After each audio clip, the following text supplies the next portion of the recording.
கமல்ஹாசன் அவர்களின் மக்கள் நீதி மய்யம் திமுகவுடன் தொகுதி பங்கீடு தொடர்பாக 19ஆம் தேதி அன்று 2வது கட்ட பேச்சுவார்த்தை நடத்தியது. இந்த பேச்சுவார்த்தையில் தொகுதிகளில் உடன்பாடு எட்டப்பட்ட நிலையில் எந்த சின்னத்தில் போட்டியிடுவது என்பது குறித்து உடன்பாடு எட்டப்படவில்லை. கடந்த சட்டமன்ற தேர்தலிலும் நாடாளுமன்ற தேர்தலிலும் போட்டியிட்டு 4% மேல் வாக்கு சதவீதம் பெற்றிருப்பதாகவும், அதனால் தங்களுக்கு ஒதுக்கப்பட்ட தொகுதிகள் அனைத்திலும் தங்களது சின்னமான டார்ச் லைட் சின்னத்தில் போட்டியிட அனுமதிக்க வேண்டும் என்றும் மக்கள் நீதி மய்யம் கோரிக்கை வைத்திருக்கிறது. இந்த பேச்சுவார்த்தையில் உடன்பாடு எட்டப்படவில்லை என்று கூறப்படுகிறது.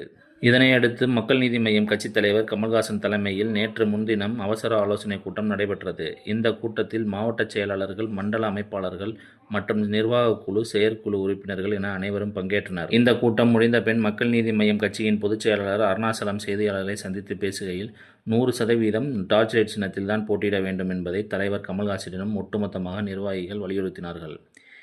இந்த கருத்துக்கள் எல்லாம் கேட்டறிந்து கொண்டார். ஓரிரு நாட்களில் முடிவு சொல்வதாக சொல்லியிருக்கிறார் என்று பேசினார். இந்த நிலையில் 4 தொகுதிகள் டார்ச் லைட் சின்னத்தில் போட்டியிட வேண்டும் என்று நிர்வாகிகள் கோரிக்கை வைத்த நிலையில் இமெயில் மூலமாக கமல்ஹாசன் கட்சி நிர்வாகிகளிடம் கருத்து கேட்க இருப்பதாக தகவல் வெளியாகியுள்ளன.